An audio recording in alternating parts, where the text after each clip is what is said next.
Senator Shannon Grove. Senator Grove's bill package is going to be coming out here this month. So that means all the bills up in Sacramento are getting introduced beginning of the year, and then they'll go through the committee process throughout the calendar year. Some of her priorities, number one, is continuing the fight against human trafficking. Last year, we were so pleased to be able to pass SB 14, which elevated the sex trafficking of a minor to be considered a serious crime in California, because unfortunately it was not. Prior to that, it was not a strikeable offense. So carjacking, repeat offenders would go away for longer, but not for trafficking a child. We are so grateful that that passed unanimously after much hard work and engagement on both sides of the aisle. And now this year, she's hoping to continue that momentum and continue to advocate for victims and survivors.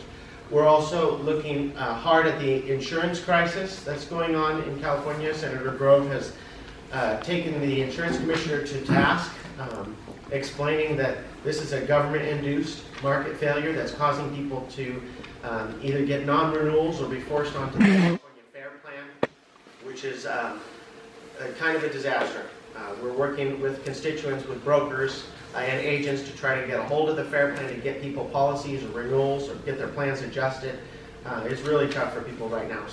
But we believe that the number one best solution would be better forest management to decrease the risk and decrease the cost. Another thing is the organic waste law that went into law in 2016, SB 1383. We're looking at possibilities on a state level to try to address some of the concerns that county residents have expressed with regards to increased property tax bills and some of the universal collection that just doesn't make sense in our rural areas. It may be great for San Francisco and LA, but not when a Vertec or waste management truck has to go up a half-mile dirt road. Then the person has to pay to fix their road and for the service. So we're trying to address solutions for that. We can always help with anything related to the DMV, state taxes, unemployment. If you have any problem with a state agency, give us a call because we likely will be able to help, at least reach out to them and get some more info for you. Please pass that along to your friends and neighbors as well. If you hear of anybody who says, oh, the DMV won't send me my tags, say you need to call Senator Grove's office because they can cut through some of the bureaucracy and give the DMV a call and advocate. So, all right. Thanks for having me on. No, thank you for the update. Appreciate you coming out here. All right. What the Kern County Sheriff?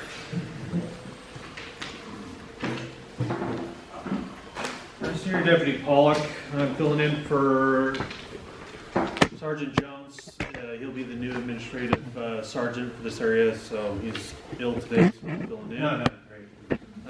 I've borrowed with me another senior deputy that does work out here in Roseman, Giorgio, so you may see him here and there as well.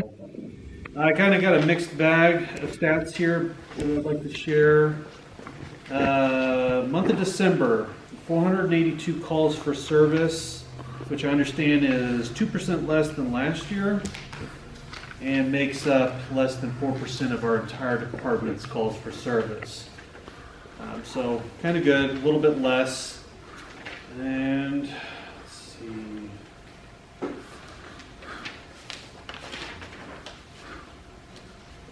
I have a yearly stat here. Last year, Roseman, 5,979 calls. If you're wanting to know how that relates to other areas, Mojave had 5,093. Wow. And Tehachapi had 3,768. So the East Area deputies as a super sub handled a combined 18,760 calls, which was roughly 10% of the entire department's calls for service. Just to kind of relate that, why that number might seem low, Metro Patrol accounts for 60%.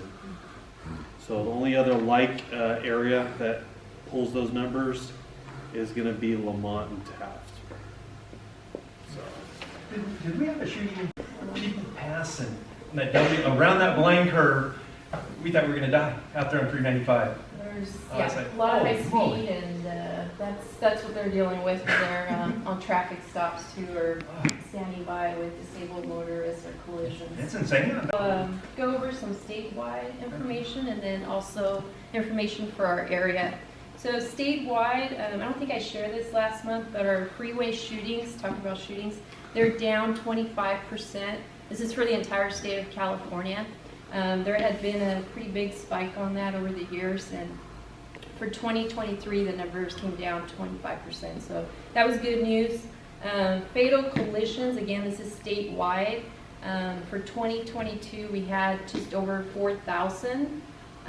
For 2023, we're still getting the final numbers, but it looks like there's going to be 1,000 drop. So 1,000 less fatal collisions, which is great news.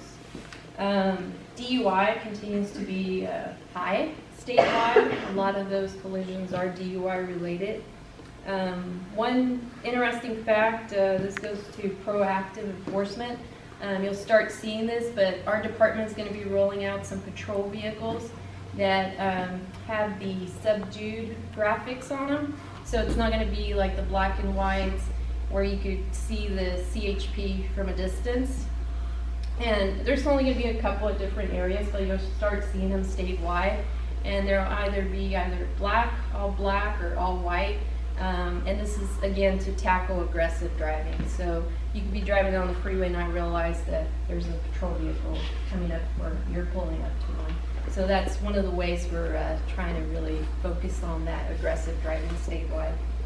Let's see, organized retail theft task force, that's been in the news a lot.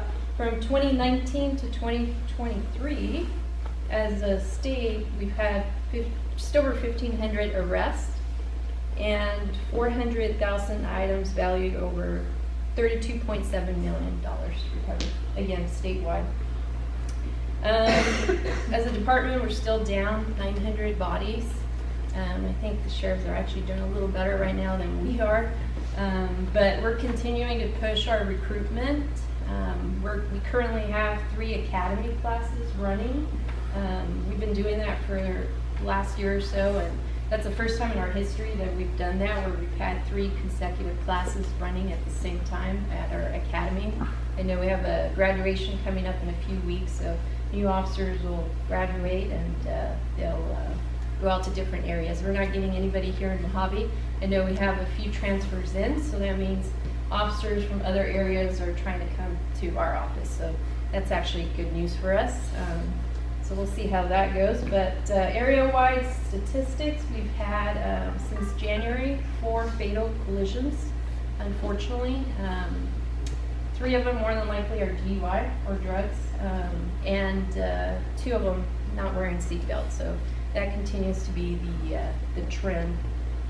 And let's see, monthly stats, I'll give you just a few for January. Total collisions, we had 67, 22 of them were injury, 4 were DUI related, 21 DUI arrests, and overall they issued 900 citations. And let's see, lastly, I'm going to leave you with this. We just established a new email, and this could help if you guys see something as far as a traffic complaint that is not an emergency and you want to send that information to us, especially if you have a photograph that you want to include. We established a new email address, and that's CHP Mojave Tips at ca.gov. Question for you, are you guys able to take enforcement? Let's say I live out in a rural area, and I see it all the time when the bus stops with the stop sign and people just run. If you get a good video with a license plate in the car, are you guys, is it, if you don't say it, you can't do anything, or can you guys still take enforcement? We won't take enforcement as far as writing a citation based on what you saw, because it's an infraction. Right. However, incidents like that, we have other means to address it. We could send a letter to the registered owner of that vehicle, which we've done before, and say, on this date, you were observed doing this or that. And hopefully that scares them enough to... Yeah, and it does. You get people that do call our office and are concerned that they're going to get a ticket. So whatever we can do to get the message out. So absolutely. Okay. Any questions? How many people are in your academy classes? How many people? Right now, there's over 100. Most classes are over 100. I think this last one they started with around 140 or so, and it, they dropped. They usually graduate around 110 or so. So yeah, we're looking forward to them. Thank you. Thank you. Karen. So I'm Karen Sanders. I'm the East Kern representative for Supervisor Scrivener's office. And I think the biggest news for Rosamond is the Adventist Health is bringing a clinic to Rosamond. They've signed the lease and they're working on the building. They should start seeing patients in June, which I think that's pretty good. And also that we're reaching out to people, department heads in the county who can come and speak to Rmac and the public here about food safety regarding the food trucks, and then business development. So those are two things that we're also working on. So anyway, anytime you have questions, I have cards now, so I can give you a card if you don't already have my contact information. Thank you. You know when the sheriff's office will be finished? I do not know when the sheriff's office is supposed to be finished. I do know that it's in the development phase, and hopefully within the next year or so. All right, Jack. Gene. Oh, me? Oh, Or Gene, whoever wants to speak. I should make Gene Jack. get up. I didn't see Jack come in. He's a great guy. All right, Jack Miller, Vice President, Chamber of Commerce. Really don't have a lot to report. We had our monthly meeting, our monthly lunch today at Wheels. We always have some fantastic meetings. They're really good meetings. We did a lot of community people. Al was there, Karen was there, and Barbara was there, Don was there. And it's a very relaxed networking type luncheon that we have. Love to see you there one month, Randy. And it just gives us an opportunity to discuss things in the community that would normally not be able to discuss in a formal forum or anything of that nature, including here. And it just gives us a chance to talk about community issues. And it's actually a spawn for a lot of the initiatives that Rmac does and some of the other community things people do as well. So kind of see what's really going on in the community. And it's just good network. But other than that, as far as the chamber itself, really don't have much going on. It's been a year and wrap up. We had a fantastic Christmas parade event and really successful. So we've got several events that we're looking for in the future. We're trying to get a committee together so it's more community oriented.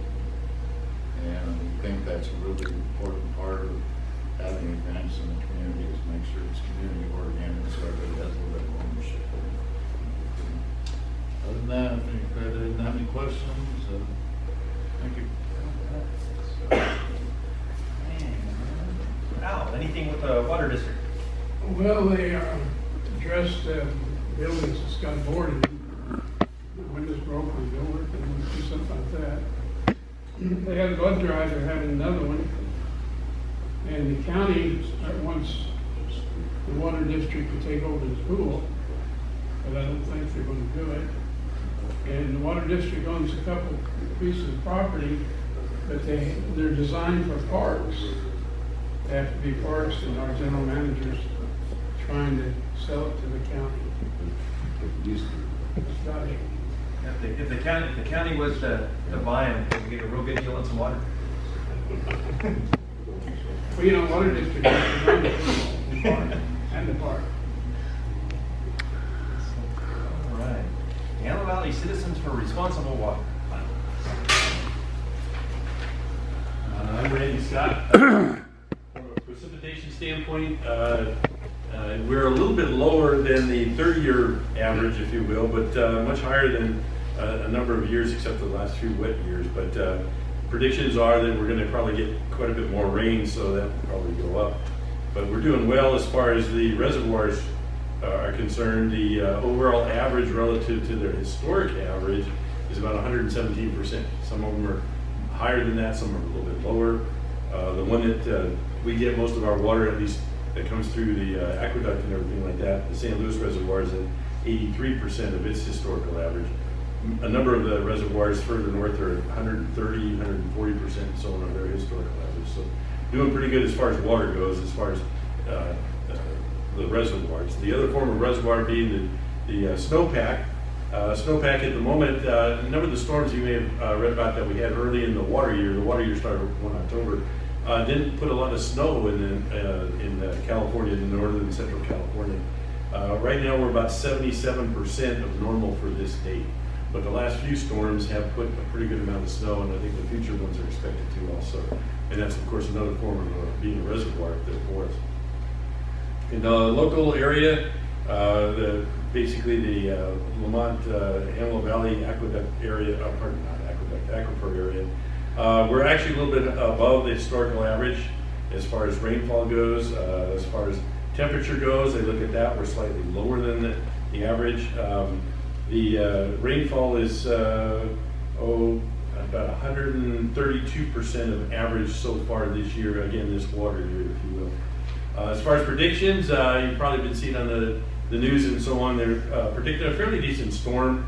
There's a map that they show, it's not the greatest, but in our area, we'll probably get less than some of the ones like closer to the coast and then Northern California.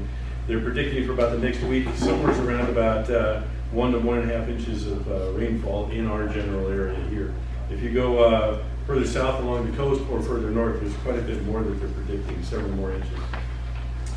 And that's about it. Anybody have any questions? Are we, for our area, are we out of what they call the drought now? Or? Yes, yeah. And there's a state drought, state map for the drought, and there's no area in the state anymore that is considered to be within a drought. There were a few up until about the middle of last year, but then once the rains came. But yeah, we're considered to be out of the drought now. But of course, there's still a lot of push to conserve water and so on, because it wouldn't take very long and a little bit less rainfall in the future, and we'd be right back in the drought.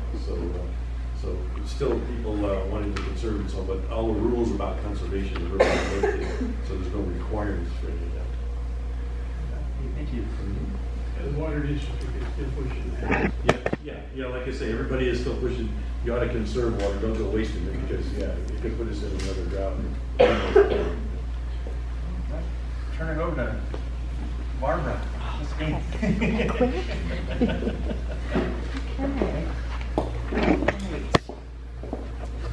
Well, thank you, Joel and Fallon and the Rmac board for having me here this evening. It's always a pleasure to get to talk about one of my favorite subjects, which is Southern Kern Unified School District. So some of this information I'm going to share with you this evening, you probably already know. Some of it may be new, and I do have some a PowerPoint with some pictures that I think you're going to enjoy, and also a video to show you when we're at the end of our presentation. And Dave, I want to thank Dave. Dave created the video for me, and I want to thank him for being here tonight. This is extra to help me play the video. So I want to talk first about the revenue that comes into Southern Kern Unified School District. We received approximately $63.3 million from the state of California and about $8.6 million from the federal government, giving us a budget of income of about $72 million. Our budgeted expenditures are usually somewhere in the ballpark of about $67 million.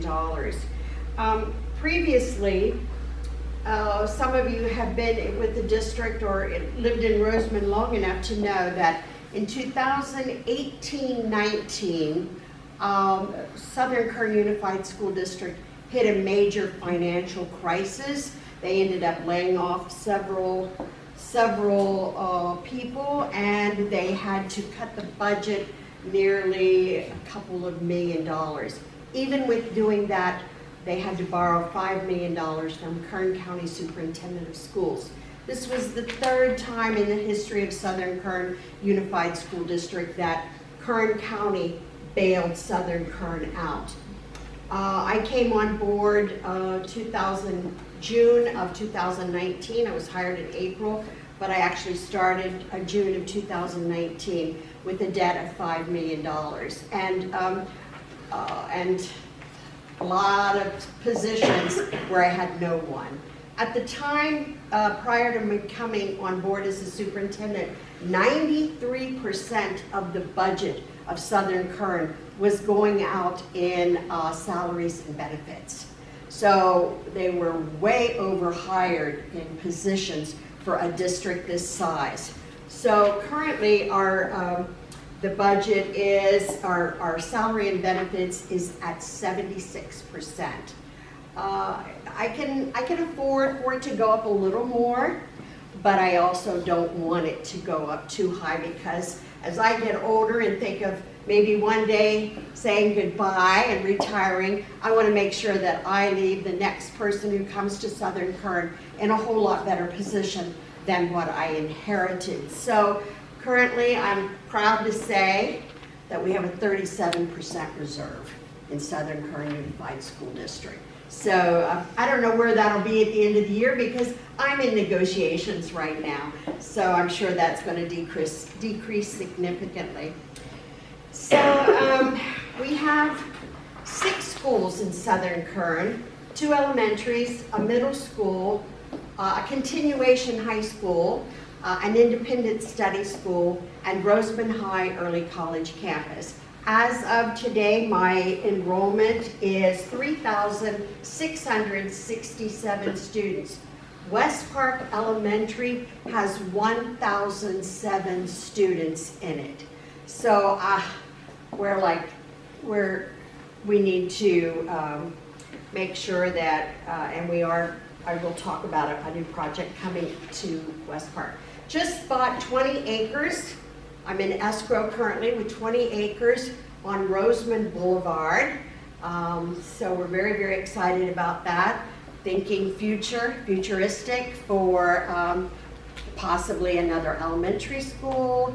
I don't think I'm going to need another middle school anytime soon. The high school is pretty much at capacity as well, but we know that West Park Elementary is not going to be able to hold a whole lot more, even with the new construction that's coming there. So we are in escrow currently for 20 acres, facing right on Roseman Boulevard. So we're very excited about that, and that's a cash purchase that we will, I think we had it on the board agenda the last board meeting. So I have 7 cabinet members who work on my cabinet. 4 of them are assistant superintendents. Well, I should say 3 of them are assistant superintendents. One is the assistant superintendent of human resources, the assistant superintendent of special education and pupil personnel, and the assistant superintendent of curriculum and instruction. I also have a CBO, my chief business officer, who looks over all the financials in Southern Kern. And I have 3 directors on my cabinet. My 3 superintendent, assistant supes, and my CBO sit on the dais with me at the board meetings. But during my cabinet meetings, we meet every Tuesday. The 4 of them, plus the 3 directors, we all meet in cabinet to discuss what's going on at the schools and for them to report out on all of their departments.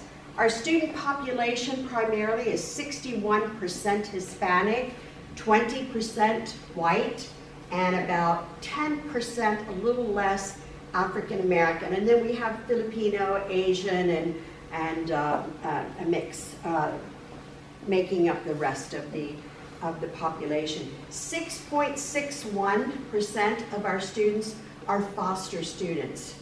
And what we're finding with these students is that they really have no connection primarily to the Roseman area, but what we have in the Roseman area are the foster homes. So students are coming up from, I would assume, down below or the Antelope Valley to be placed in foster homes here. And sometimes they're here and they are very successful, and sometimes their stay here is very short-lived.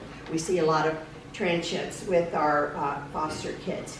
One of the things that COVID brought about, even when we returned to school, was attendance issues. A lot of people were just paranoid to bring their kids or send their kids to school, and we understood that. But so we decided, how do we make sure that we improve our attendance at our 6 sites? So we came up with an idea of holding achiever trips this year. Trips, one for the first semester and one for the second semester. And they could select where they wanted to take their kids. We required to be on that achiever trip at the end of first semester. You had to have 95% attendance. You had to have a 2.5 grade point average and above. Notice I did not say a 4.0, a 2.5. And you also had to have 0 referrals. And I said, I will pay to take those kids. For example, the high school's achiever trip for first semester was to medieval times.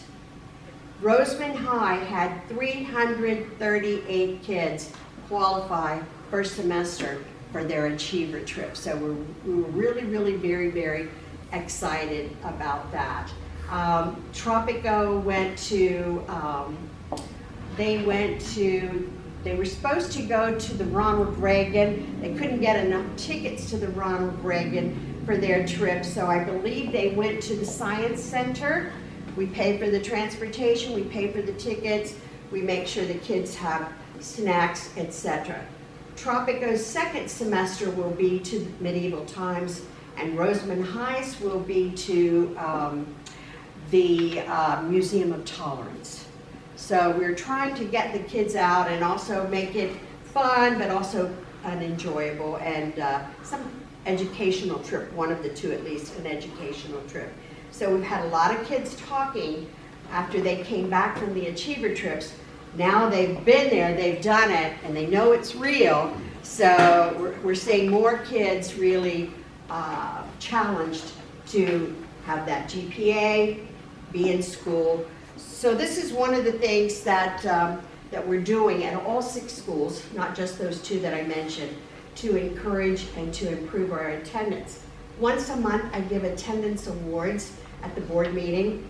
Our board meeting is next Wednesday, the 21st, and I will give the best elementary attendance for the month of January, the best secondary attendance, and the most improved. And it's very competitive for secondary between Roseman High and Tropico Middle School.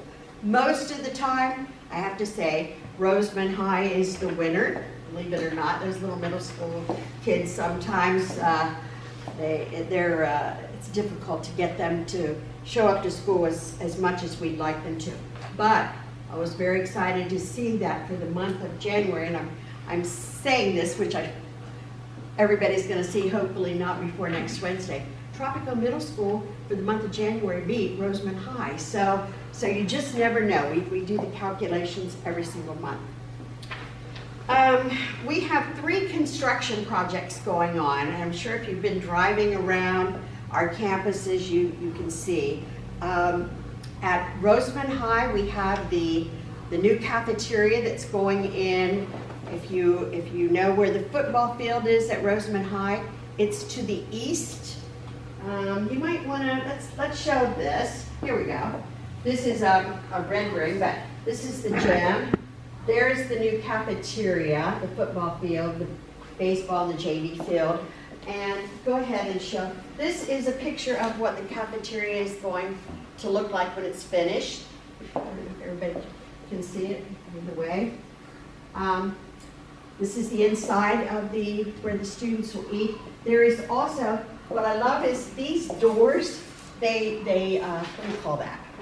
Roll up. They roll up, yes. And this is an area outside that is cemented where the kids can also eat outside, and it's a covered roof outside. And then a little bit further east of that, there will be a turf area where there will be like some park benches and things where the kids can even go there and sit as well. But yeah, I'm very excited about this. I went to, when looking for a model, I went to San Diego, and there's a school in San Diego called D69, 69 or D39, that I went to see, and it was amazing. And our cafeteria is very, very similar. It was, I took the architects and everybody down there with us to what I saw at this hallway in New San Diego. I'm going to show the next slide.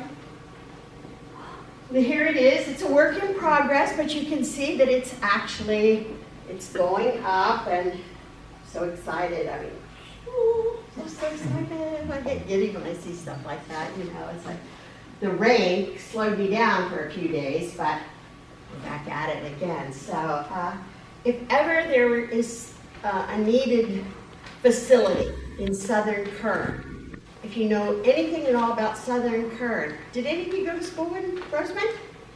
Oh, there we go. We got some guys. You know that a cafeteria at the high school is like, oh my God. You've probably heard me tell this story. I know Fallon has. During COVID, when the Kern County Health Department said, you must separate your kids so many feet apart when they eat, I sent my director of grounds and maintenance, his name is Raleigh Davis, into the current cafeteria at Rosamond High. And I said, tell me, come back, do the measurements and tell me how many kids. This is a school that has about 900 kids, okay? How many kids? We have 2 lunches. So typically I have about 450 kids a lunch. How many kids I'm going to be able to feed during COVID? And when he came back, he said, you better sit down. I said, why? He said, I did the measurements. You can average 14 kids a lunch. I said, 14 kids a lunch? Oh my gosh, that's a joke. So that's how bad, and that's how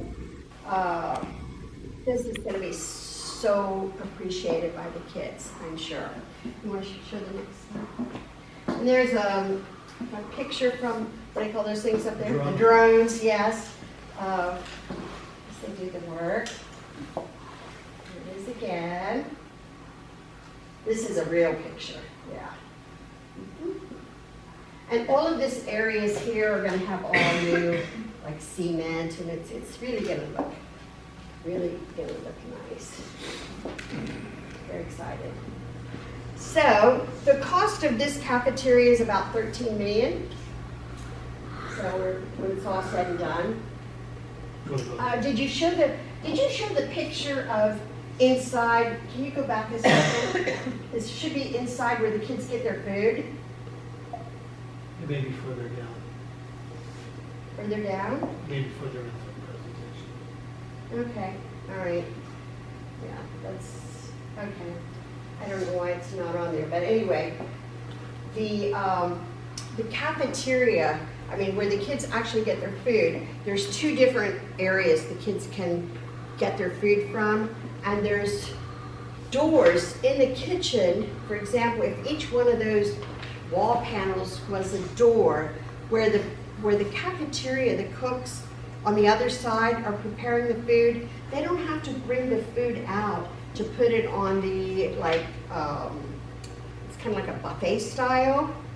Those doors open from the kitchen area. They put the food on the trays, and the people out in this area just open the doors and get the food. So it's like transitions from one part of the cafeteria to another. It's really good. I had a picture of it. I don't know what.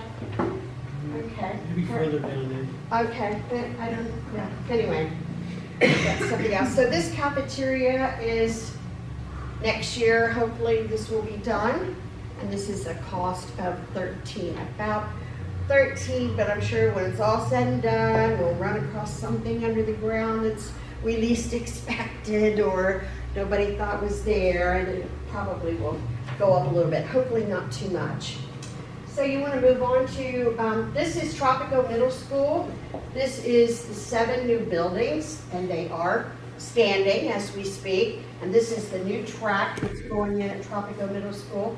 And as you can see, down here and up here, there's going to, no, not up there, over here and here is going to be built-in athletic equipment, like gym equipment, that's going to be there permanently, that the kids can can use. So each one of these buildings holds 7 rooms, so that's 28 new classrooms. 2 of the 28 will be maker spaces for like science labs, and they will be primarily for STEAM, I should say. We don't want to leave out the arts. And 2 will be for special needs students. So 28 buildings. This will be, we plan to have the grand opening in July of this year. Next year, these 28 classrooms will be in operation. We're also going to tie in the old campus of Tropico. It will be newly painted, newly landscaped. As you know, if you've been out there, it has a new marquee, and all of that will match the new construction that's going on. So yeah, we're very, very excited about that. And this is about a $20.5 million project for Tropico Middle School. And here we go, keep going. Where you see some of the rooms.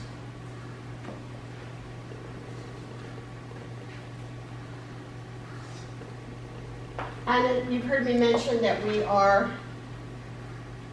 West Park Elementary School has 1,007 students as of today. We are adding, this is an architecture design. This has not yet gone to DSA, Department of State Architect. We're hoping that it'll go maybe in the next 2 to 3 weeks, something like that. Llewellyn and Moody, our architects, are also doing the design of this.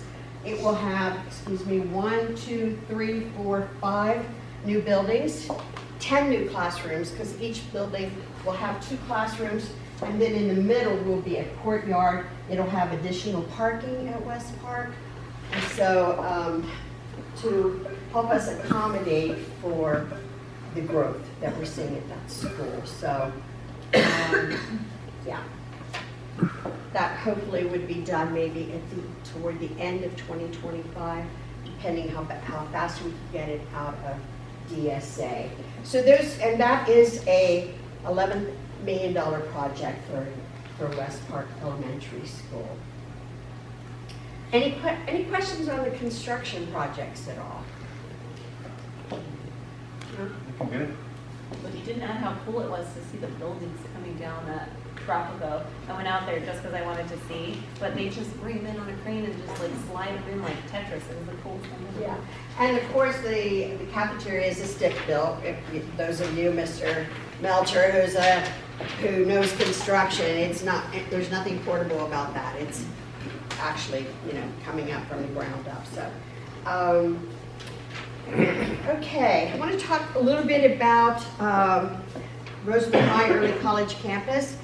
It is a dual enrollment campus. We offer classes at Antelope Valley Community College at Rosemont High Early College Campus.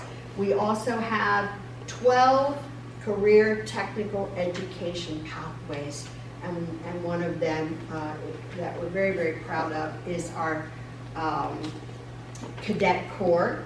We also have a pathway for Cadet Corps at Tropico Middle School.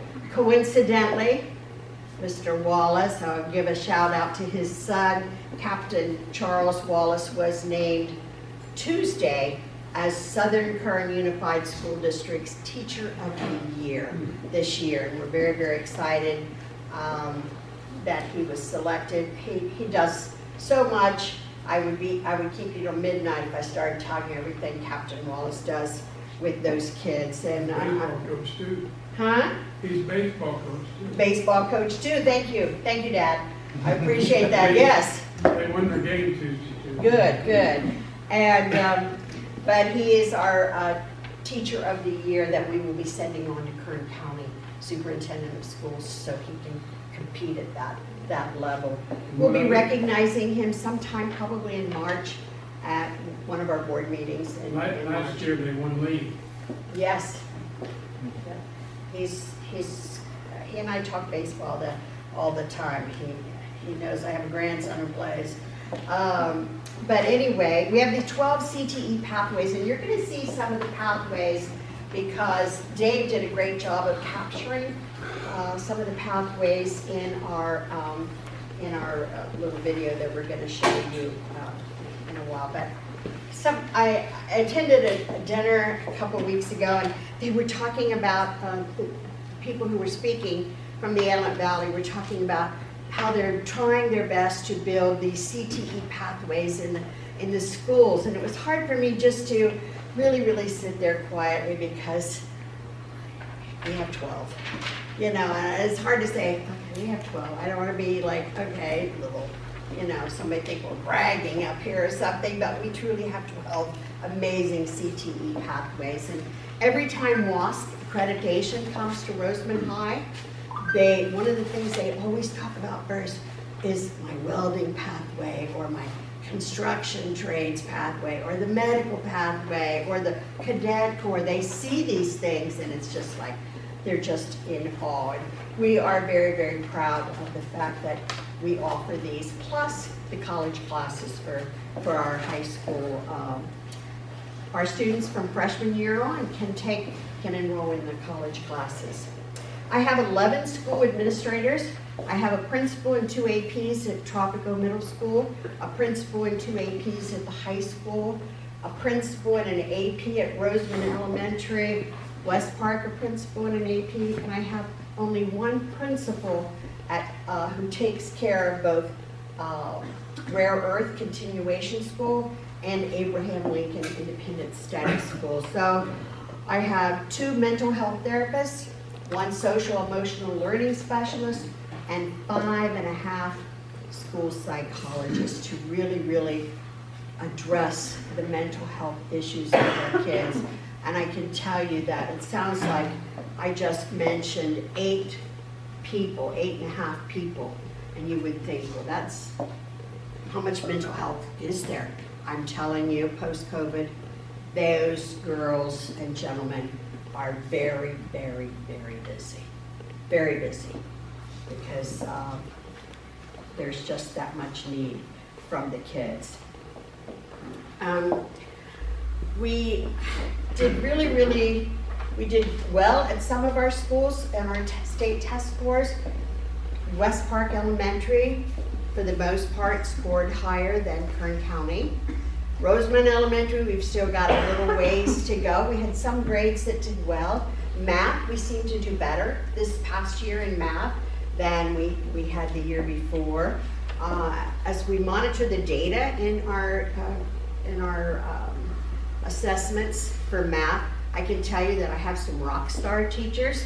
I have some at Tropico Middle School. I have some also some at Roseman High. The kids, we've upped our math. We have up to pre-calculus and calculus, and we offer physics. We offer a lot of AP classes now at Roseman High. It was a recommendation a couple of years ago from WASC, and so we absolutely wanted to comply, and so we're offering a lot more AP, advanced placement classes, and honors classes at both, well, primarily at high school, but we also have honors at Tropico Middle School as well.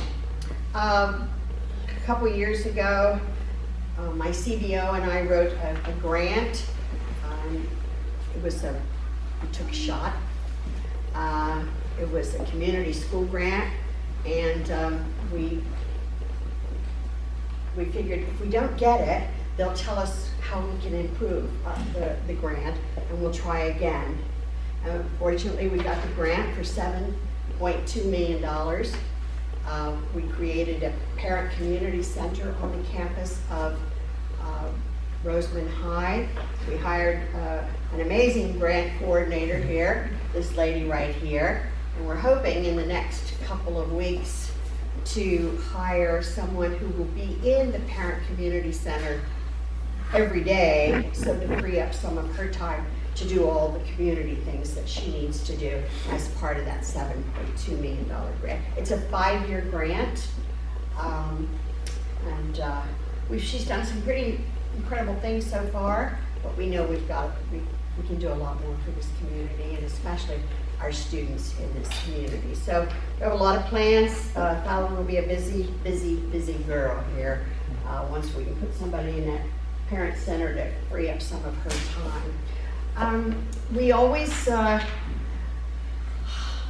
I said earlier, the budget at Southern Kern is something that always scares me. I don't want us to ever go back into a time where that I have to lay people off. I'm very fortunate. I have never laid anybody off in Southern Kern in my 5 years, and I don't want to. Right now, I love the team I've got. I work with some incredible people that I always tell them, you know, be kind to kids. That's our thing. We address the needs of the whole child in Southern Kern, and that includes not only their education, safety, but especially their social, emotional, and their mental and physical health as well. And I feel that as long as we're making the students our priority in Southern Kern, then we're doing the right thing. My teachers, my staff members, try to get them as much training as they want to attend without burning them out. Just found out today that I have 50-some teachers signed up to go to ABID, Advancement via Individual Determination Conference this summer. Another 30+ going to professional learning communities. So we offer as much professional development for staff as we can encourage them to attend without burning them out. Because they work hard and they need their breaks as well as anybody else. Anybody have any questions for me? Yes. Were you able to fill all of the vacant teacher spots that you had at the beginning of the year? Well, one thing that in the past 3 years we've done is every year we've given a raise. The first year, 3 years ago, as we build this reserve, we gave a 3% on raise and a 2% off raise. Last year, I gave 8% on and 3% off. So, and then this year, I'm in negotiations. I can't talk about where we are with the teachers so much because we have not settled with the teachers yet. But I have settled with my classified staff. And so the classified staff, I will be giving them a 5.5% on this year and 4% off. So what that means is 5.5% goes on the salary schedule. They will see that every single pay. The 4% off is a one-time, like, there's a one-time check for you. Go buy whatever you want to buy from your 4%. You're going to get it one time. So over the past 3 years, I have given, I've given 16.5% on salary and 9% off. So prior to this, we were not getting a lot of the applicants that, we have 10 districts right down the 14. And some of them, prior to these 3 years, pay higher than we do. Our medical benefits in Southern Kern have always been really good, really good. But our salaries were not as high, especially for principals and APs, psychologists, speech pathologists. Their salaries are much higher. So this raise has enabled us to encourage more people to come to Southern Kern and to apply for our positions.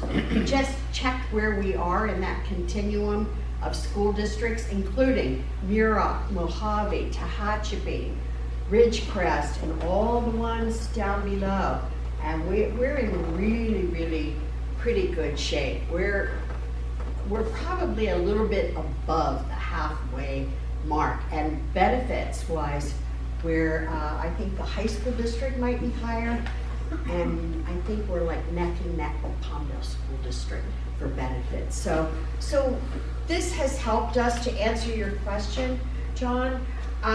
We started the year with a couple of long-term subs, and we may have lost a teacher here and there, but we don't have any classrooms currently where we're just subbing a different person every day. We've had some long-term people in there. Primarily the worst problem that we have in filling is with our special ed classrooms. It's hard to find teachers who have that special ed credential. So, but we feel that every year if we can, offer a little more on salary and benefits, we're going to encourage more and more people to come to Southern Kern. Any more? Did that answer your question, John? Very well, thanks. Okay, thank you. Any other questions about Southern Kern or? Okay, I'm going to show you a little video that we put together to sort of put out there. It'll probably end up maybe in the movie theaters, or I don't know where all it's going to be. It's on our website. It's a little video that shows where we are right now in Southern Kern. Everybody notice the new paint on the high school? Did you all see it? Did you notice it? I'm Rmac Gaines, Superintendent of Southern Kern Unified School District. Southern Kern is an inclusive school district located in Rosemont, California. We have 6 schools ranging from TK through high school. Currently in Southern Kern we have 3 construction projects going on with the potential of a 4th one, which will afford Can we us stop it? 8 new classrooms. And we're also looking at some projects at our elementary schools as well. So a lot of action in Southern Kern.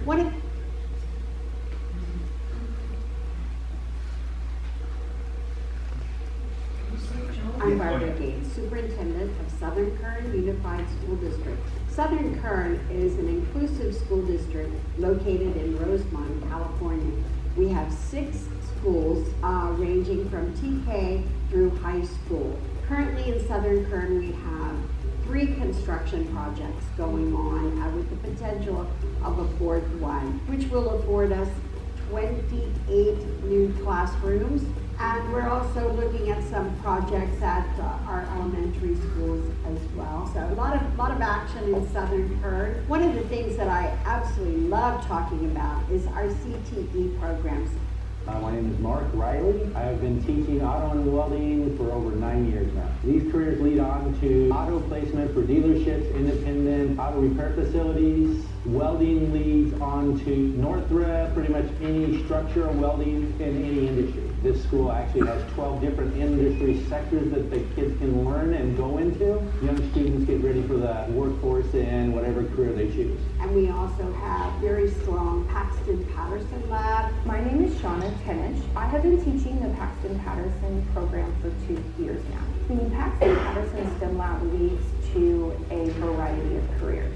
There are medical fields that we study, like veterinary medicine, biomedical technology, and nursing. We have home maintenance systems. We also have several energy modules where students learn about alternative energy and how electricity works. We have light and drone tech. There are several design programs. We also have forensic science and video production. I have one of the best teaching staffs I've ever worked with, along with our classified staff as well. My name is Rebecca Morris, and I work at Southern Kern Unified School District. This is my 28th year teaching, the 27th year in Southern Kern Unified. We're really big on working together. Kindergarten teachers working with 4th grade teachers, 5th grade teachers working with TK teachers. Like I mentioned before, it's very collaborative. We really work together. West Park is a really great place to be. We have a great set of administrators. We have great office staff, great custodial staff. Everyone here is just like one big happy family, and it's really neat because it kind of translates to the kids too. The students are happy to be here, the staff is happy to be here, and that's what makes a great school. My name is Sarah Varela, and I teach second grade here at Southern Kern Unified. I've taught here for like 23 years now, and I've taught all different grade levels, but this year I'm in second grade. I have both credentials, my single subject and multiple subject, and because Southern Kern is a K through 12 district, I can move grade levels up and down and not lose any time or have to start over by moving districts. So I can teach high school, or I can teach kindergarten, and move around freely when I need a change, and that's a nice option to have. I think students should enroll here because a lot of the teachers grew up here, they live in the community, and they actually have an investment in the students here. We care about who they become and what kind of people, because hopefully they will stay in the area. And I just think it's the genuine, sincere caring that we have for our students that would make it an advantage for them to enroll here. My name is John Ferrandini. I've been teaching music for the past 26 years.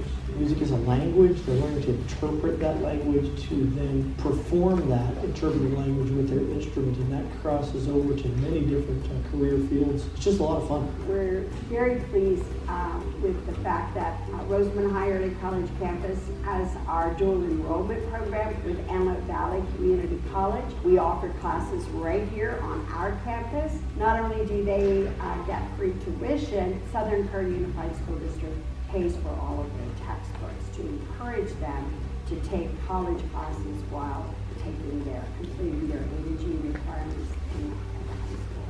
I'm Veronica Carr. I am an English teacher at Rosamond High Early College campus, and to make me a little busier, I guess, I'm an adjunct professor of English at Antelope Valley College. I think that teaching in Southern Kern in Rosamond, California, there is a unique sense of community.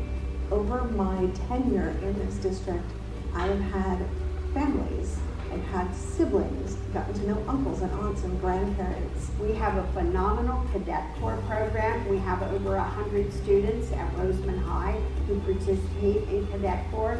They have won many outstanding state awards, and we also have students at Tropico Middle School who are also in cadet corps. Those are just some of the wonderful programs that we have. We are WASC accredited. We're very proud that we have 6 schools, 2 elementaries, 1 middle school, a continuation high school, an independent study school, and also our Rosamond High Early College campus.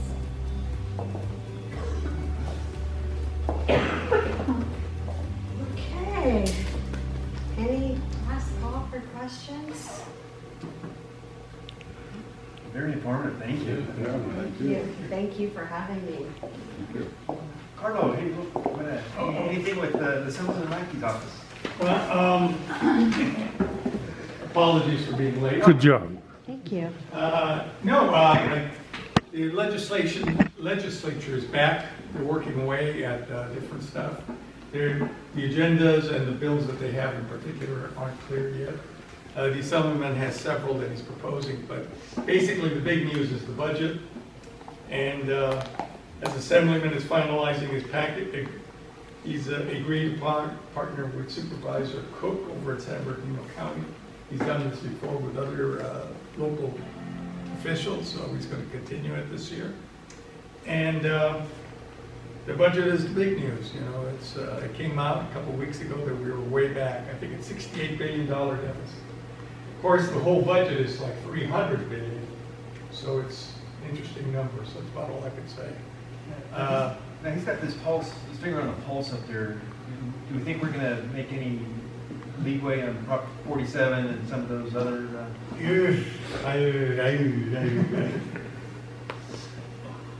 I don't know. And if I did, I don't know if I could talk about it. And that's bordering on the political stuff. Sorry. The Assemblyman can talk about it, and we'll get them. Well, maybe we'll get them out here. Yeah, that's what I hope. I have talked to people, so hopefully. Yeah, no, get them out here first, and then you can ask them any questions, and he's got nowhere to hide. Anyway, the budget is really, there's a big deficit. They've got a couple of different ways of fixing it. basically, they're not going to cut spending, so they're going to have to cut programs that are not as popular. Some of them, like off-highway vehicle and state park issues, are coming up again, as they do at all these budget battles. I'm not quite sure if they're serious, or if these are serious proposals, or if they're kind of like bargaining chips. We're going to take away something you guys really like if you increase the taxes. Or we'll get rid of a different program, or I don't know. And we don't know. It's too early. The final budget has to be submitted by May. That's when the governor will finish working on it. And so we'll know more from now until then. And if there's anything that comes up, I will certainly let you know. But they are working on that, and I think that's going to be the big push. The budget is way off, and I think it's pulling all the news in. Right. And again, if anybody has any questions, any problems, please contact our office. I had noticed that the freeway is open and closed and open and closed. That's a state issue. Give us some comments if you want. I will, if you don't have, I think you guys have my business card right now. If you don't have it, I got plenty more. Luckily, the storms haven't hurt the roads too badly throughout the county. And I think they did more damage in LA County of all places. But we'll see what we can do. Please contact us if you need any help. That's good, thank you. I just want to say thank you for all the reports, and not that, I'm a little biased, but definitely thank you to Mrs. Gaines, because I will say this, as someone who grew up here and saw a lot of there was just a lack of change and not the best leadership over a long period of time in our district, and this is not a plug for my boss, I swear, but I've worked at many districts all through Southern California, and it's hard to find a superintendent that cares as much as she does and puts as much into the students and the staff that she does. So I'm just very appreciative. Thank you. So next month, we're hoping to have environmental health out to talk about the food pop-ups that aren't regulated, and maybe explain how they could be legal. So we're hoping to have environmental health out here next month as our guest speaker, so they should have some really good information for us. So thank you, everybody, for coming out tonight. Sorry, it's just the two of us.